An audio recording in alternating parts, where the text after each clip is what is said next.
Hello, everyone. Welcome to my live with Sheree Knobel, all the way from Australia. We're praying to the tech gods that we stay connected for this whole chat. So we are live on Expert Color Solutions on Facebook as well as YouTube. So hello, YouTube. Hello, Hi, Expert Color everyone. Solutions. This is like meeting Oprah for me. Sheree doesn't know how much of a super fan I am. She's my Australian Oprah. So I discovered Sheree with when online education. What's the Fox? Fox. Secret Fox. Secret Fox. Secret Fox Yeah. came out with online education, and I signed right up. I was like, "This is so cool," and I was, exposed to all these amazing Australian colorists, and how would I ever find you otherwise? So it was amazing. And I loved everything about your personality and your technique. And you and I were just chatting before we went live. And I was telling you, when you've done hair since 1986 and you're really excited about education and growing and stretching out of your comfort zone, you start to go to classes and shows, and then it's like fashion, right? It starts to be a repeat of what was Yeah. from years ago. So I started to feel really uninspired. I started feeling like every day was Groundhog Day. Put the foils in the same patterns, mix the same things up, and then along came root shadows, melts, glazes, all these things that were new to me as an older, more seasoned stylist. And I was like, wow, where has this been my whole career? This is amazing. Yeah. And first of all, where do you grow these models that you do? Because every model on your page is like right off the catwalk gorgeous. Thank you. And we're so blessed because most of the faces that you see on the Big C account are actually our clients. We only have a small number of professional models that we use for content. So we're really lucky to be blessed with such a beautiful clientele. I was talking about it on my coffee chat yesterday, and I said, "Do you think if I was born in Australia, I would be hotter just because I was born in Australia?" I mean, seriously, every woman that I meet from Australia is absolutely beautiful, yourself included. Oh, We thank were just you. talking about Cherie's hair, and she's like, "Oh, look at me! I haven't had it done in 6 months." I'm like, "Please, your natural is absolutely Oh, gorgeous. I If we could usually only have get a that to come out fringe, of but all." that's it's grown out now as well. So that's So okay. We're in that's a lockdown, nice so happenstance, right? yeah. So Cherie, when I first reached out to her about Revival, she was my goal to be part of Revival this year. And I reached out, and she didn't know me from anyone. I was her, Instagram and Secret Fox stalker. And she said, "Sure, I'll do it." And I was like, "Oh my gosh, thank you so much." And then Redken had her Jam Slam booked with amazing education. Yeah. And she was like, "I'm sorry, I can't do this anymore." And then the second lockdown came, and she said, Yes. "Actually, I can." So I was like, "Yes, not yes that you're in second lockdown. Sorry that Yeah. that happened. I'm hoping this mess ends soon." But I was so thrilled that you could join us, and we shuffled everything around, and we made it work on both sides. You're getting up super early for us because It's your okay. time difference is so great, but you've been amazing, and I'm so excited to have you. Oh, thank you Um, so much. so something recent that I saw on your Facebook, well, there's so many things, but on your Instagram, you did that curvature technique, which I'm excited. We're adding that into the experiential swag. So I don't want to talk about it too much, but what I love about you is you never just continue doing the same pattern, the same technique. You're not a one hit wonder, one horse, pony or whatever that saying is. No. But you're so creative, but you're not fantasy wild out there. It's Yeah. real salon hair. Yeah. I mean, that's it. It has to be able to be taken straight back to the salon. I would say I'm a very commercial colorist. So anything that I share is stuff that I'm using on my clients every single day. And actually, the curvature foils, that was a technique similar that I used to use like 20 years ago, that I just kind of brought back and started playing with again because I don't like to do the same thing over and over, especially, I'm on the floor every day with my clients. So I'm back to back. I do color, I don't do any haircuts. So I'm not breaking my day up with any other services besides color. So it's really important for me to be excited about what I'm doing. So I do like to mix it up and not just do the same thing over and over. I think what makes you stand out for me too is the you always address the why in what you're doing. It's not like, "Oh, I got bored, so I started doing the foils this way instead of this way." It's Mm, you stood back and you said, this is why I went this way, because this is what happened. See how I'm being cagey here? Because I want it to be a surprise. But it definitely, it really helps me to understand. I'm like, oh, because I would never think to do it that way, but that makes sense. With your glazing and toning, you make it look so effortless with the little root taps and then bringing it through, and it's the perfect timing and the perfect shine and these vanilla, really beautiful tones that I know are very customized by you. They're not coming straight out of one bottle of Shades EQ. So I really would love to get into that a little bit tonight, because I know you're probably not going to be going deep dive into glazing in your revival class. But what would you say? I just did a class for the first time. It's called the Top 10 Mistakes with Glazing and Toning, because they're the things that I find that I made mistakes doing, and I assume other people are doing. But what would you say is your biggest tip that people may not know about how to get those perfect tones? I often get messages from people on Instagram asking like, oh, what gloss did you use? And it's really hard to answer that question, because it's so much more than the gloss that you've chosen. It's about the base that you're putting it on. So lifting and levels of lift and where I bring the lightener up to is just as important for me as the gloss that I choose. And most of my clients love warmth. I love warmth. Champagne is my favorite tone ever. If I had to choose one tone to live with forever, it would be champagne. I just love how much life warmer tones bring to blondes. So I think it's definitely about lifting to the right level and then choosing the tone. Like just as you do, like I love that color wheel. It's so, so important. And yeah, so I definitely try to keep a little bit of warmth in the hair just to keep it light and bright. And just the techniques that you do where I love the visual of when you're laying the long hair over the bowl and going over the ends at the very end, like simple things like that, where normally we would just, use a lower volume, but do it during the service and then pray that it doesn't get over lightened, where it makes so much sense to do it right there where you can see it visually. And it just looks so pretty draped over the bowl. I imagine clients when they're in your salon walk by and go, I want what she has, kind of thing, because it looks so cool. Yeah.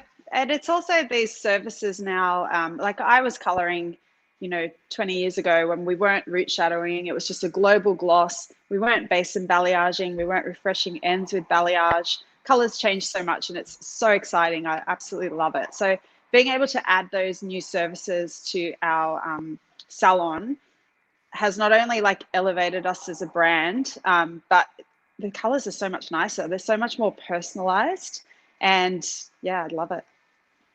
Now, your brand has always been, I remember back in the beginning of my stalking days, it was very pink. Did you remodel and get away from the pink? I think we all went through a pink phase, but pink's really a really special color to me. It's close to my heart. And if you follow me and you know that I'm an ambassador for Foil Me Foils. Mm-hmm. So the way that the pink came about for me was, it's a bit of a sad story, but I'll share a little bit with you. My baby sister passed away 2 months after I opened the salon, so 6 years ago, and her favorite color was pink. So I dyed my hair pink, and I actually kept it for about 4 years. It was pink. So everything in my life just became pink, because it was helping me heal, and I just felt closer to her. So that pink is definitely my favorite color. And I have the Knobel foils, which are pink, and also the Knobel tint brush collection, which is also pink. But I didn't want my salon to be too pink. So yeah, we kind of moved away from that, and we just wanted to keep it monotone. And I like to say that the hair color in the salon is the color in our salon, not so much the interior. Yeah. And your branding is always on point. Is that something that you do yourself? Do you have someone else do it? Because for me, looking at, the numbers that you have on both of your Instagram accounts, it's so exhausting to me to even try to get to that level. Like, it's such a full-time job, and I had someone helping me, and then it doesn't feel like me speaking anymore when I have someone else doing it, but yet I don't want it to be my full-time job. So how do you balance all of those things, the branding, the running of the salon, the doing the color, all the things, and keep your head on straight? Yeah, that's a great question. Firstly, I absolutely love it. I love social media. I probably should have been a millennial born into this era because I'm in my 40s. But I've always loved social media, and it started really organically for me. I just started posting colors on my page because I just was excited and just wanted to share it. And I remember back in the day before social media, I used to take a camera into the salon to take photos of my colors so that I could print them and take them home and show my boyfriend. That's how much I just loved, celebrating color. So when social media started, it definitely was very, very organic for me. And then I noticed that I was starting to get some traction with it. I was starting to get a few followers. So then I put a little bit more time into it. And then over the following just grew really organically. But it did get to a point at the start of the year where I just started to lose a little bit of my passion for it. And I wanted to focus on other parts of my business, like my team, our clients, education. There's so many different elements to hairdressing now to explore. And I just found I'd lost a little bit of passion for it. So I had a client that would come into the salon who I just love. I just love her vibe. We get on really well. And I knew that she's an influencer, and she does a little bit of content for other people. And I just said one day, oh, it'd be so good if you could help me with my social media. And she's like, oh, I'd love to, but I'm really busy. And then COVID hit, and then she messaged me and she's like, all my jobs are canceled. Do you want some help? So she's just recently come on board, and it's just been really nice to take a step back.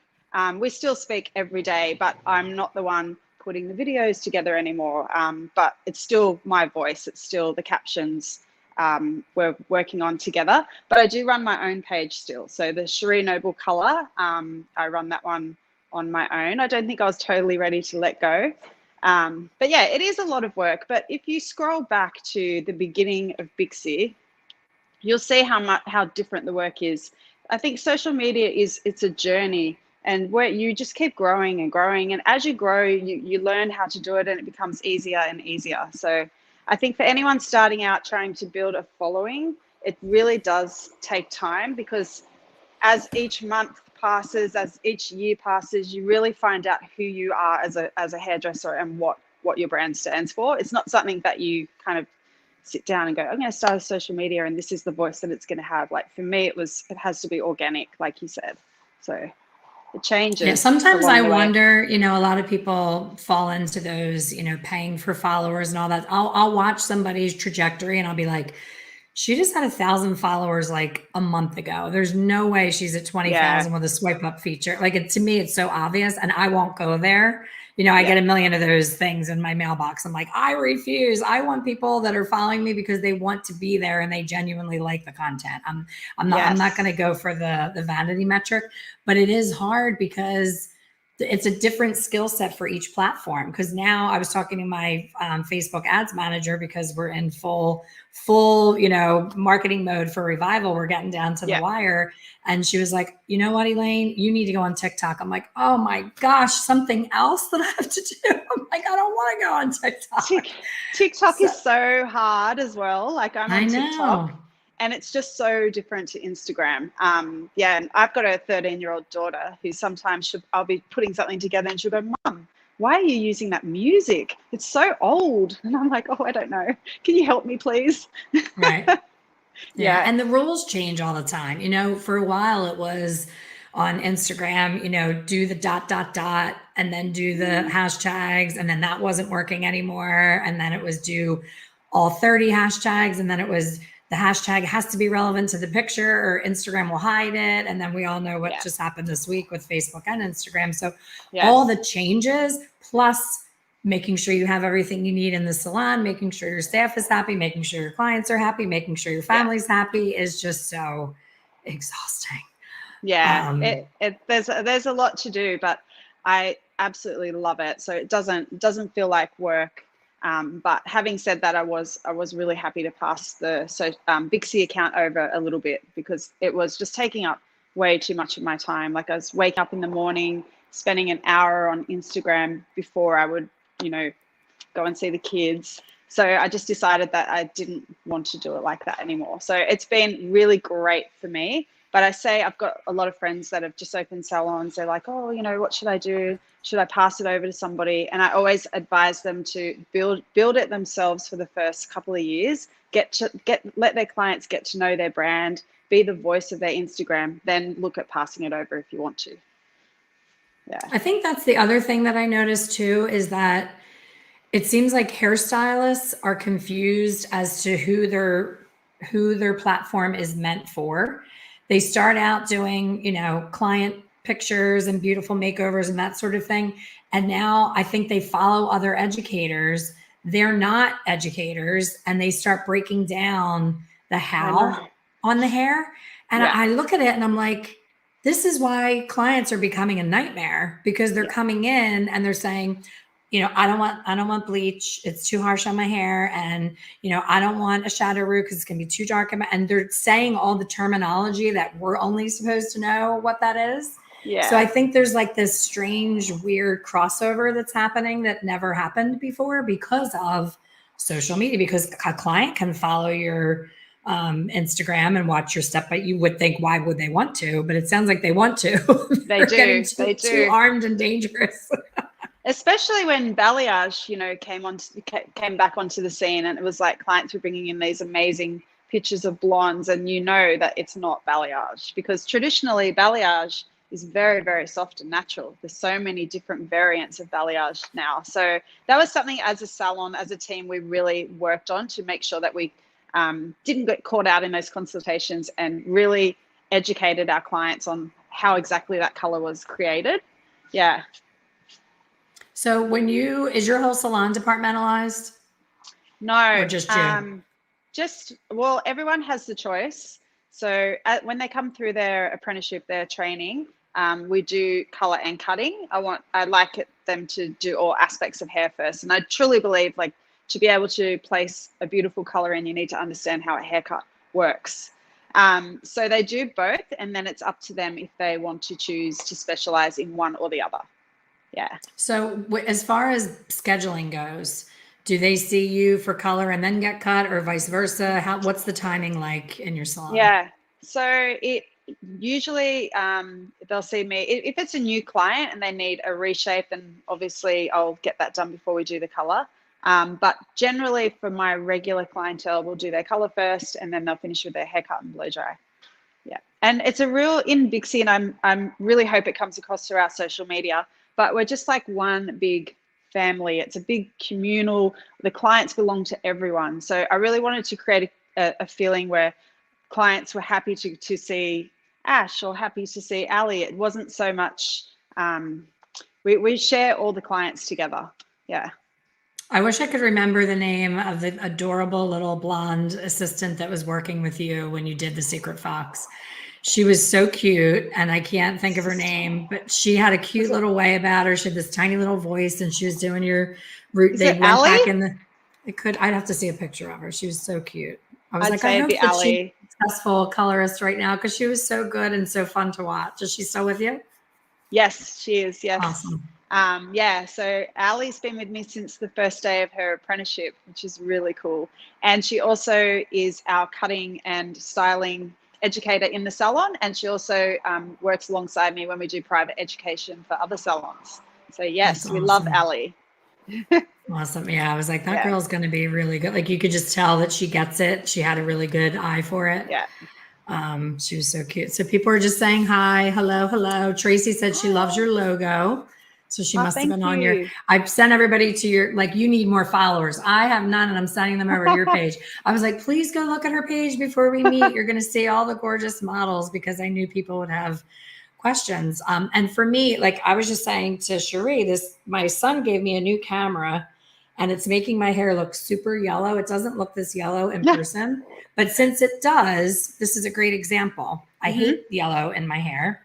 And there's always this dance with glazing, and not just Redken Shades EQ, any liquid acidic demi, where it's like, you want to get rid of the yellow, but you don't want it to look dull and muddy. You want to keep it bright, but you want it to be no yellow. And then some of the V's are so strong that they pack too much of a punch. Like, what would your tip be for glazing some of the yellow that's showing up in my hair?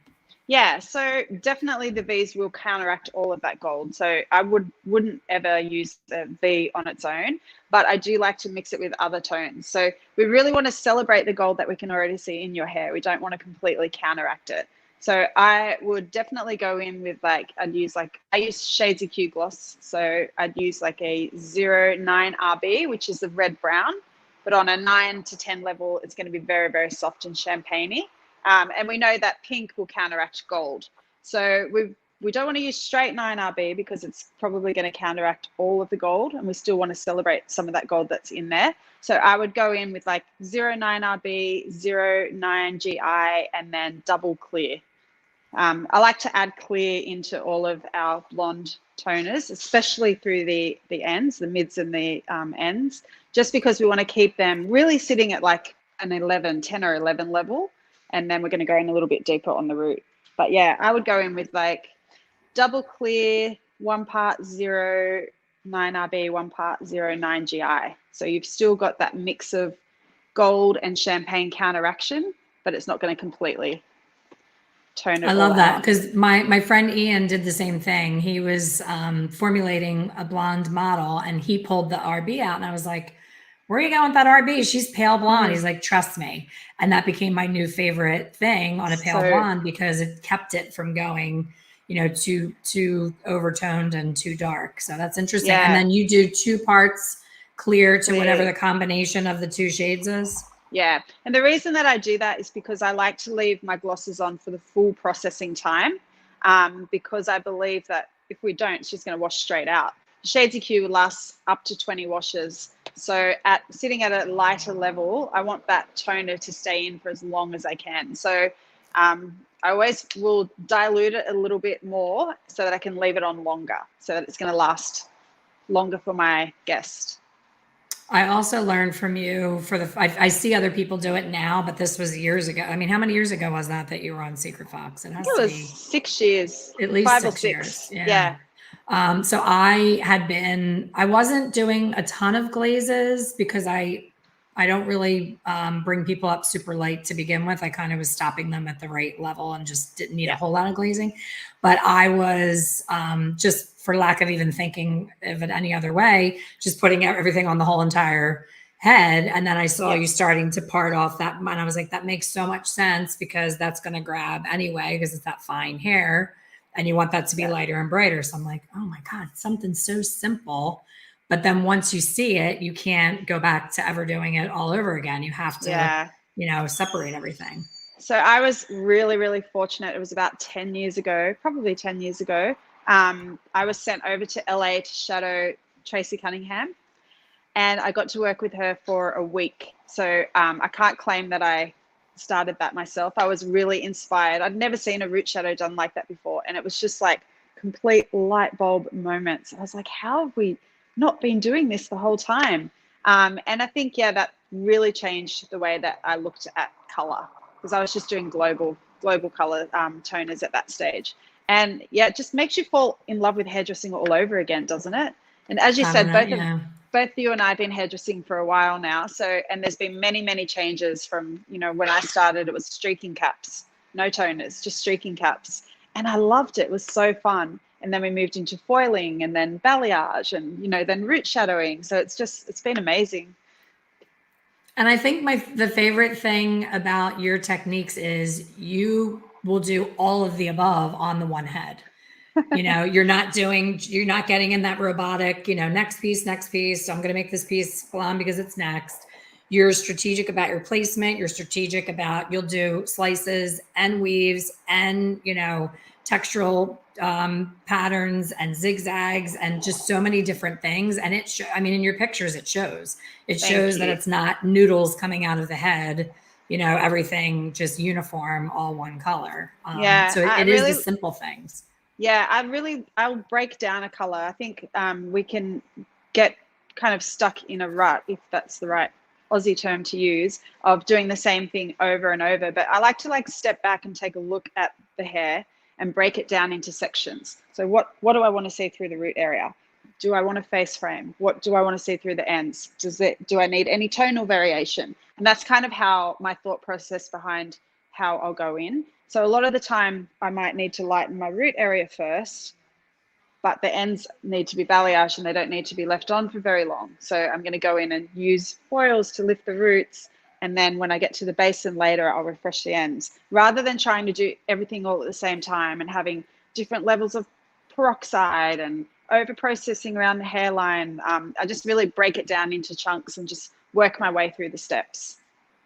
I love that. I love that approach. And I always tell people when I'm teaching, we stand above a head and we tend to look down on top of the head, and we're not stepping back and seeing how the hair reads and what it really needs. So sometimes I should say most times we fall into this pattern of overfoiling. And I see that a lot on forums where people are like, it's taking me 4 hours, it's taking me 5 hours. And I'm like, you're creating the need for too much maintenance for that guest because you're overfoiling. And then once you've overfoiled, then you're backing it down with a lot of root shadowing, and then it's going to fade, and then they're going to have that harsh regrowth. So it's like this whole dance of too much is the issue versus not enough. Yeah, the vision gets lost. And that's something that when we do in-salon training with the team, I really reinforce that you need to step back often and just check yourself and see where you're at, because you can get lost just foiling. And then later you blow dry your color and you're like, that's not what I was going for. But you've just got lost in the conversation and you're trying to get your foils in because your next client's coming. So you do, even hairdressing for as long as I have, I still will step back and just have a look at the overall, what am I trying to achieve? What are the steps I need to get there? Absolutely. Today I tried a new technique. I stepped out of my comfort zone, and it really is uncomfortable. When you're so used to being so confident doing something and then you're doing something completely different. I like backed myself into a corner with my placement where I was just like, do I do a vertical? Do I go straight down the part? Where do I go from here? And I'm like, as much as I hate that happens, there's so many lessons that are going to come from that discomfort. And I think most people don't allow themselves to get into the discomfort. They're like, I'm just going to do it the way that I always did. This is way too uncomfortable. And then they don't discover these new ways of doing things. Yeah, I totally agree. As we were saying before, I've never really been one to just get stuck in a rut. I'm very, very experimental. Because you know when you're not never going to let yourself be too experimental on a client, but I do like to try little things and tweak along the way, and I'm like, that worked, maybe I'll do it a little bit stronger next time. But yeah, you absolutely have to learn from trying things and making mistakes, and also not just making the mistake once. You might make it a few times. It can take sometimes 6 months before you might realize that you're making a mistake. So yeah, definitely. And something I love about being part of Redken is how much we celebrate mistakes and what we can learn from them. Really love that. Yes, that's and we so can always true. fix it up.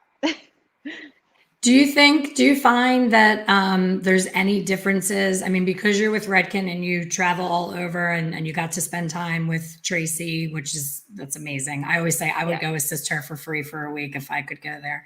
I did. And talk about chaos. I mean, she sees how many 50 clients a day, something like that, and applies every single one of them. Yeah, how crazy amazing. is it? Yeah, but it's a very, very well-oiled machine. You know what I mean? And there's so much value in consistency, I think, as well. Yeah, it was incredible to watch how she worked. We work very differently in Australia, so I couldn't come back and try to be the same as what Tracy is. So I had to really adapt those techniques to suit our clientele. Even, wide foil was when I came back from LA. I was like, we need wide foil. Start rolling that wider. And then I started working with Foil Me Foils, and I was like, please make a wide foil, and yeah. So that was the technique that I did today. That was it. I needed the wider foil, and I was like, oh my God, I love that part of the technique. Yeah. But there was other parts that I'm like, I don't know if I'm going to do this again, because it was really a lot of work for not a lot of difference in impact. But I do love the wide foils. That's awesome. Yeah. So I could never work as quickly or on as many clients as she does. She makes it look and sound effortless. I remember when she was on Periscope, when Periscope first came out, she would jump on live and she walked back in their mixing area. And there was literally 35 bowls of color with little stickers on them. And my blood, I was like, if one breeze comes in this room and those stickers get blown away and I'm thinking she's doing J-Lo, Cameron Diaz, Drew Barrymore. Like if she picks up the wrong bowl and it's a celebrity, like how can you work that way and not lose your shit? You know, how can you be like so calm with all of that going on? That's crazy. She is so calm. And what I loved too was, even though there's so many clients going on in the salon when I was there, and it was a while ago, her attention to detail was just phenomenal. No client walked out unless it was absolutely perfect. Yeah, and I love that with the amount of people that she had. And at one point, I was counting around the room, and there was like 7 celebrities, and I'm this little Aussie girl from Sydney. I was like, oh my God, it was so cool. But yeah, her attention to detail was just incredible. Every client's color was absolutely perfect. That was actually my next question. I was going to ask you does she have, because a lot of salons have a separate area where they'll take a celebrity so that nobody's, looking at them, but are they right in the middle of the chaos and part of those 50 clients during her day? I mean, when I was there, she was in between salons. So she had her own kind of room out the back of her friend's salon. So I'm not sure what it's like at Mish, but yeah, we're just all in the same room. They were all lovely, really lovely. A lot of them wanted my blonde, Aussie blonde. I know. It seems like there's like a lot of the people that I follow from Australia do have a ton of blonde and gorgeous bases. Yeah. I'm like, it's like Sweden. You know what I mean? I didn't expect Australian women to have such pretty light bases. Yeah. Is that like a common thing? Yeah, it is. I'd say majority of our clientele would be level 6 and up. But having said that, we still do have a lot of brunettes, and I love when I get a brunette in my chair that wants to be blonde, because it's a little bit more challenging. It's quite easy to lift a level 6 up to a beautiful blonde, but lifting someone who's a 4 or a 5 is a little bit more challenging. So, absolutely. And I loved that you gave that for the sizzle reel. It was a brunette, and I was like, oh, I'm surprised that you went with a brunette, but I love that because it shows, you can step outside of your brand and do an amazing brunette. So yeah. That was awesome. So yeah, you were able to share that video on your Instagram, no problem. We shared it and we got shut down for the music. I was like, what the heck? Oh, this really? is an example of my Instagram skills. Oh, sorry. Oh, that's we got that notice. It was that Dua Lipa song or whatever, which now I can't get it out of my head. I like that song. But the message came up and said, being removed, you don't own the rights to this music. I was like, oh my gosh, technology. Yeah. Instagram's funny like that. Yeah. But yet, like my husband will show me women that it's basically like porn on there, and they're like half naked, and they have the what's the thing where they charge? Yeah. OnlyFans or something. I don't know what it's called, but it's like they can do that, and we can't have a song with a pretty girl getting her hair done. What's I know. I think they're paying though. Yeah, maybe. Somebody asked, how long do you leave your glaze on? They probably just joined us. So you already shared that, but you can answer that again if you don't mind. So definitely try to leave them on for full time, just because I feel like they last longer. And also you're getting all those beautiful benefits from the Shades EQ gloss. It's definitely a treatment as well as it is a toning color. So that's the big argument. It's, do you put it on wet hair? Do you put it on dry hair? Do you add clear? Do you not add clear? Do you leave it on long? Do you leave it on 6 minutes? That seems to be the biggest thing. And since I've started adding clear and leaving it on for 20 minutes, I'm getting much better results. Yeah. And longer lasting. The client, it's time consuming and also costly for them to be having a glazing service. You're using up to 3 in different colors in different areas. So it's not a quick process anymore. And they want to feel like they can wash their hair, a couple of times and not have it just fade away and go back to gold again. So really, really important to leave them on for the desired time. And really, it just comes down to your color selection and making sure that you choosing the right colors so that you can leave them on. Because they look And scary when they're on. exactly. You got to walk away. Right. Do you always put them on damp hair, or do you dry the hair first? Mostly we do put it on damp hair, and that's purely just for timing, because we'll gloss after we've rinsed our foils or our balayage, and we just don't have time to take them back to the chair and dry it off. So we'll towel dry as much moisture out as we can, and then pop them on. Amy said, what is the ratio of clear versus color in the formula? Okay. For the root area, say I'm just doing a classic beautiful champagne blonde. I want a slight root shadow. Say they're a level 6 naturally.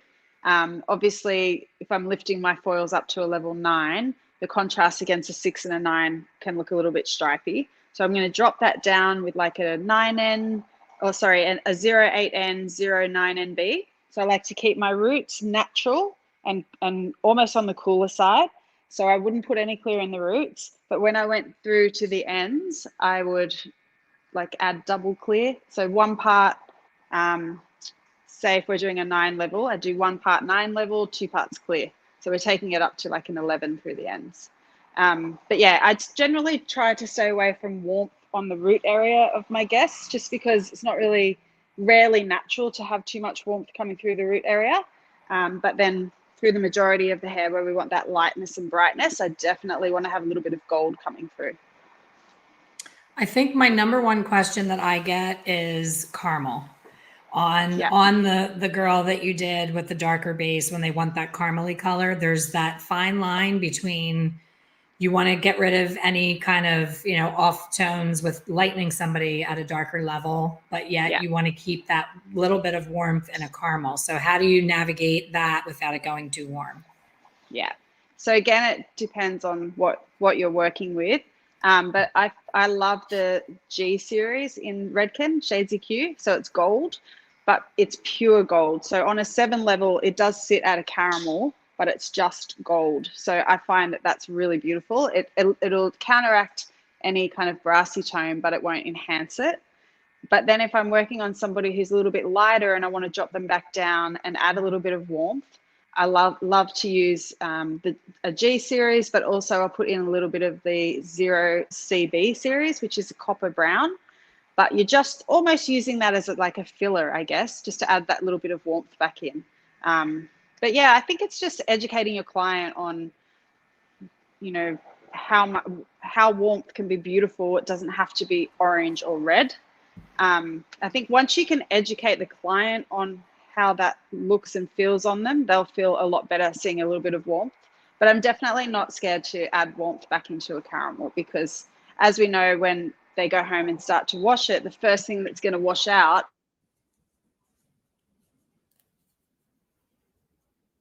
Elaine. How bizarre. There you go. You're back.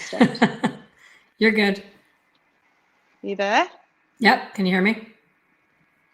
Uh-oh. We can see and hear you, Sheree. You're okay. Hey, Lane, I can't hear you. You can hear me? I can hear you and I can see you.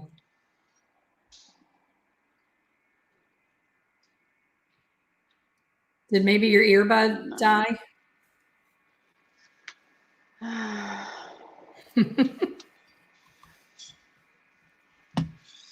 You there? Everyone can hear and see you, but I can't hear. I can't hear you, which is a bit strange.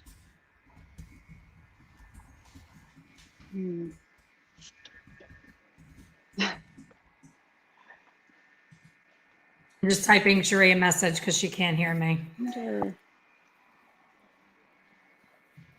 happening? Hey, Artie.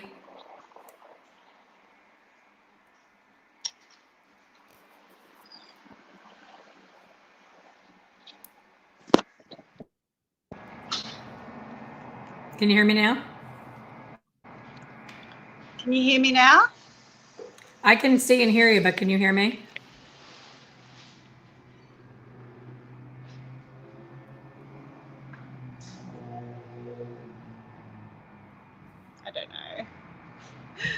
not sure.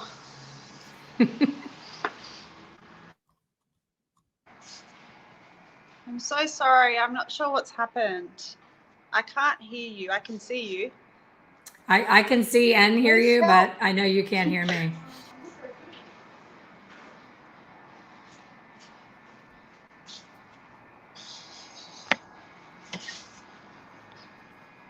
Are you there?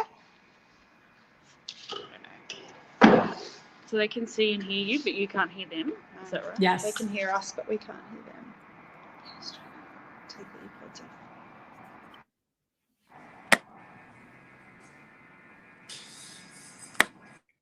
Can you hear us? Yes. I can hear you. Yeah, can you hear me? But we can't hear them. Yeah. So try going back and then doing the audio back to earpods. Oh, no, it says it's.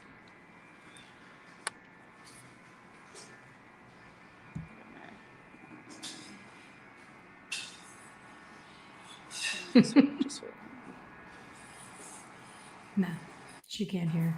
Her ear went out.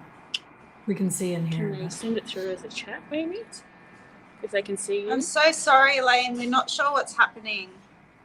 I've never used this app before.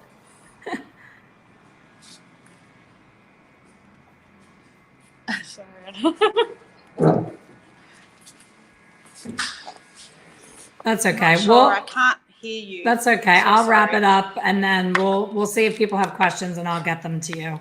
So if anybody has more questions for Sheree, which I'm sure you have, because she was full of lots of amazing knowledge about glazing and toning, I will get those questions to her. And then you have to come to Revival so you can ask her yourself. You're going to be able to ask her questions live during her presentation. She's on day one. She's our last presenter on day one. She's worth waiting for. And it's going to be early in the morning for her and later in the day for us, but you'll be able to have that time up close and personal if you're attending Revival. So Revival is 2 days. It's Sunday and Monday, October 17th and 18th. She is with us on the 17th for us, but it's the 18th for her because she's, 15 hours ahead, I think it is. So she'll be with us. So you can either attend as a general admission ticket where you need to be there live to watch the entire event, or you can buy a VIP ticket, which comes with the ability to get the replays as well as a full experiential swag library. So Sheree has given us the curvature technique that we talked about tonight as part of her experiential swag. So you'll not only get her live, watching her do a technique live, but you'll also get her in the experiential library. So you'll get a lot of Sheree. And as you can see, she is absolutely adorable. She's an absolutely amazing colorist. I am not usually very easily impressed, and I have followed her for at least 6, if not 7 years. Anytime I see her doing education, I jump all in. I've learned how to use different tools from her, different, like we were talking about the wider foils, leaving the money piece out in a glaze, refreshing painting on the ends when it's wet at the bowl, a bowl balayage refresh, which I never would think to do.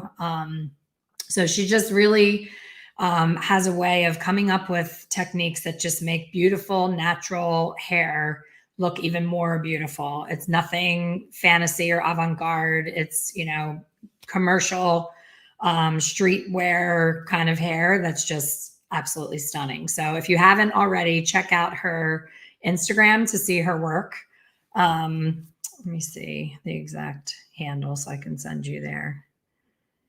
She's got one of those underscores, so I'm going to put it in the comments. Sheree Knobel _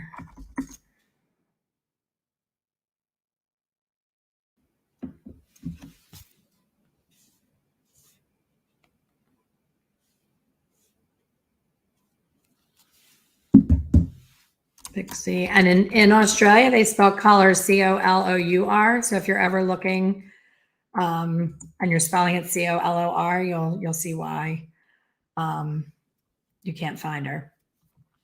So now we've lost her completely. She was in my waiting room and now she's gone. Maybe she'll pop back on, but it was fun to have her while we did. I mean, how amazing is technology that she can be in Australia and I can be in Florida and we can talk like we're across the table from each other at a coffee shop. So she's absolutely adorable. And if you're just logging on, I told her when we first jumped on that having her here with me tonight is like me meeting Oprah in hairdresser terms. Like that's how much I love and respect her as a colorist. And when she agreed to do Revival, it was just like, whoa, this is going to be the best Revival ever. So at first she couldn't do it. And then she said she could. And I was like, oh, thank God. I was so excited to have you. So she's going to share with us 2 face framing techniques, and she wants to get into pricing because she, as well as other people in our industry, are starting to speak up about us not charging enough for what we do. So with the amount of money that we invest in education and, you know, always leveling up and always learning how to do things better, taking better care of the hair, giving people these lived-in looks and giving them longer time in between appointments. All of those things we can charge a premium for. And there's a lot of fear involved in pricing. And you just need to, you know, really understand how much time is involved and also the price of your product. So part of Sheree's Revival content is going to be on pricing. And I was excited about that because it's fun to hear what they're doing in Australia versus what they're doing in the US. So I've been calling this year's Revival Global Edition because we have Sheree Knobel from Australia. We have Christina Russell. If you are one of my members of the Hair Color Secrets Insider membership, you're familiar with Christina. I've brought her into the group several times and everyone loves her. She is our redhead specialist and she is absolutely adorable as well. Always so bubbly and sweet and always so ready to provide value to everyone who she meets. So she is with us. We have Justina, who's also done 2 of my hair color pop-ups. If you've ever attended one of my free events, we've had Justina. She also specializes in blonding, especially double process blonding. So she is from Ireland. So we have Justina from Ireland, Christina from Australia. We have Sheree from Australia. And we also have Chris Moody, which Sheree was talking about Redken, and Chris Moody is also with Redken. He does a whole class on him and Chris Barron do a class on educating and how not only to educate other hairstylists, but how to educate your clients, how to be a better communicator. So we're excited about that. And then we have Dr. Lou talking about the psychology of what we do behind the chair, which is super important. And Dr. Lou is awesome. He is so motivating. He's been in the business a really long time. And if you have not experienced a Dr. Lou class, you will have total chills the entire time he's talking, and it will really speak to you and hit home on some of the things that we do that we don't, you know, we don't take care of ourselves. We're always taking care of our clients and not so much ourselves. So thank you for your patience with our little bit of tech difficulties. I'm sorry that we lost Sheree too soon. I would love to have kept talking and chatting with her. So maybe we'll try and get another chat going prior to Revival. But if you have not bought your ticket, please head over to my website, Expert Color Solutions with an S, expertcolorsolutions.com. We have both general admission and VIP. VIP gets the full experiential swag library, as well as replays, as well as the cocktail party with our artists. So lots and lots of reasons to do VIP, but I want it to have a ticket level that if you can't stretch it to VIP, it's been a really crappy year for all of us. And if it's just too much, at least carve the time out and make sure you can show up live for the 2 days and enjoy the general admission. So either way, we would love to have you. We have an amazing lineup of passionate, amazing colorists, and we're going to have a lot of fun. So thanks for listening. Feel free to share this live on your social, you know, forward it to other pages, share it with everyone you know that loves hair as much as we do and wants to level up with Revival October 17th and 18th. Thank you so much, and everyone have a great night. Thanks for joining.